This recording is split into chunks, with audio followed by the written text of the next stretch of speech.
Okay, so the labels are starting to call. Yeah. And then your aunt's husband. Police, don't forget the police. Yeah, and the on police the are circling on you as well. And you need some management at this point. So this is when Christopher Debo Wilson, who used to have a small label in Miami called Hard Times, comes in and tries to help you. Yeah. How does that work out? It didn't work out good because I manage myself now. I got lawyers. The reason when I say family and business don't work or people business don't work because sometimes where we come from, we're not taught the law. We're not taught the music business. We're not taught certain industry. We just see money. And sometimes when we see money, that's wrong because I was signed into a contract. It was bad. It was a horrible contract. Oh, on management? Which just the contracts I started signing was horrible contracts. Got it. I got NDA, so I don't want to say what contracts. Fair enough. But contracts I started going into when I had the management, it was horrible contracts. So now the age I know contracts that I know now, like I got the best lawyers. I got what's this called? Greenberg trial. I got Greenberg trial lawyers, Paul Schindler and all these. Now, so I know my business now. I know portals. I know my business. I know royalties. I know everything. Yeah. Back then, I was getting, and when I was getting, just because my management was just taking money, and didn't know the contracts they was putting me into. Right, but you're 20 years old. Did you even graduate from high school? All right. So I'm just saying, like, hold on, Vlad. I was 20. How old were they? That's the point 40s, of management. 40s, 50s. That's the point of management, right or wrong. Right, but I'm saying, but you didn't know how it worked at that point. I knew that you're fresh off the block. That's why I put them into management. If I put you into management, you put me over. Yeah, that's my fault. Yeah, no, I feel you. Yeah, okay, but Debo ends up getting you a few shows. Yeah. Early on, and after you do those shows, people actually started to do the Shmoney Dance.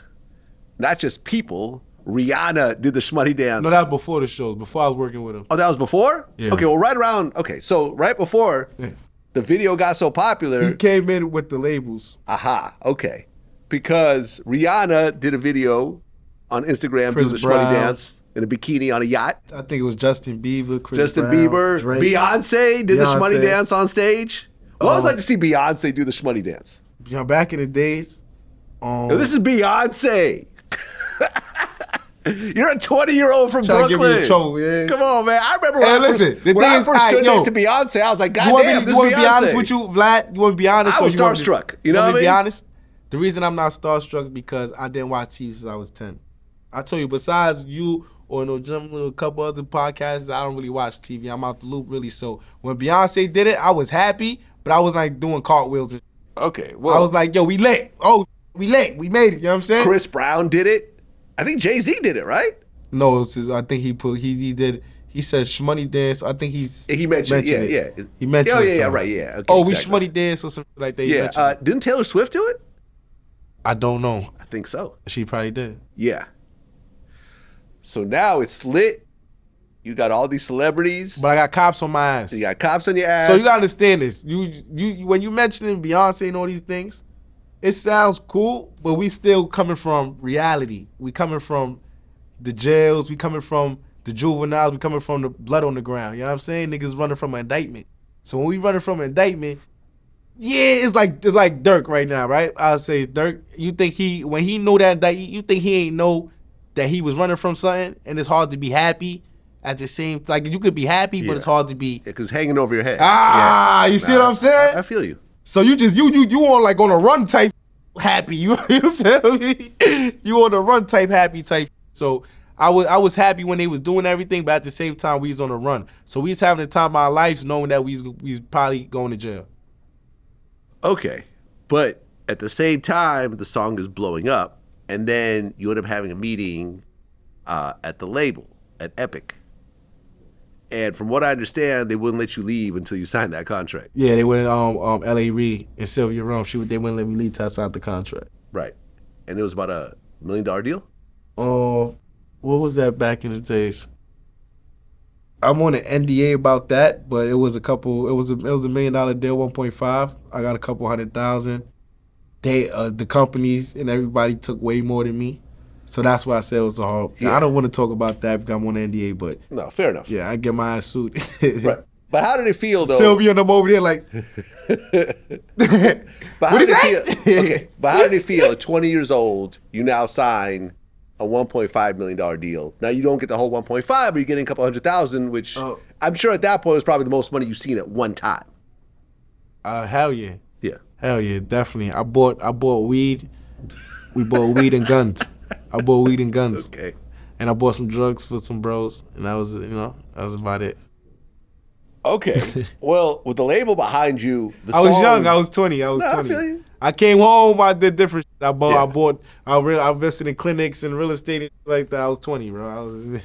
Well, the song with the label behind it starts to really blow up. Now, if you look at it right now, it's got 1 billion streams on YouTube and 500 million streams on Spotify. You add the Apple numbers, you're looking at least 2 billion altogether. 2 billion people listen to that song. That's crazy. Yeah.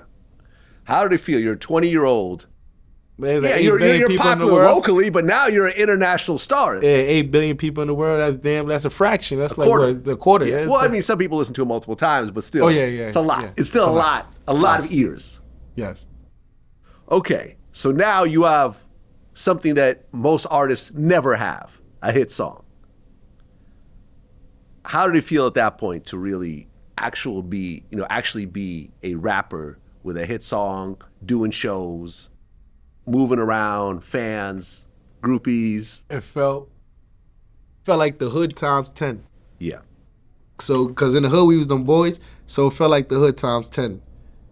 It's like, when it's like kings, but different on different levels. Like, you kings in the hood, you all the bitches in the hood, you the bit baddest bitches in the hood, prettiest, smoking all the weed, driving all the good cars and that. But now when you go to the hip hop level, it's different. You the baddest, different states, not from different blocks, different states now. The blocks turn into states, the hoods turn into countries. You see where I'm going with it? Mm-hmm. You know where I'm going with it? So it's just like it's like it's times 10 now. Well, yeah, you're getting 5 shows a week, getting like 20,000 or more a gig, getting 15,000 just to do a club walkthrough. You're on stage with Drake. You're on Jimmy Kimmel, Jimmy Fallon.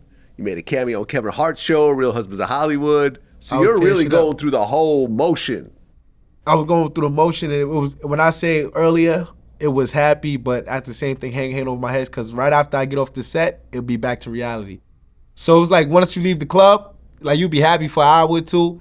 Once you go back, it's like, yo, with the police outside? Yo, you know what I'm saying? So it's like... Yeah. Well, I mean, you said that at one point you started to notice cops from Brooklyn showing up in Miami, out-of-town California, shows. like that. We start seeing cops that we know in Brooklyn. Then Miami taking pictures. We got charged with certain shit in Miami for shootings in Miami, and then California. I'm like, oh shit, nigga. And then we already know we under investigation because the alleged people that were supposed to be against us got indicted, and allegedly they got shot more. They like, you know what I'm saying? There's a lot of them that got shot. So allegedly, who they gonna come for next? You know, it's like 2 + 2 is 4, guys. What the? Yo, we don't pack the bags. We on the run. Well, yo, we on vacation. Well, yeah, no, I mean, the cops have been, are targeting you at this point, and little things are happening. Like at one point in Queens, they do a search, they find a joint. Yo, one joint. They locked me up for a joint. Yo, for a joint. That was the craziest day of my life. Word to my mother. Yo, bro, one of the craziest days of my life. They sat me in the prison for a joint. It made me sign like 30 autographs. And told me they were gonna let me go. Every 5 autographs, they're like, yo, we gonna let you go. They letting everybody come on for a next shift. Yo, hold on, Bobby Shmurda in the back. Oh, I need some autographs too. Hold them there, you heard? I stood in the prison for like 8 hours for a joint. For Roach.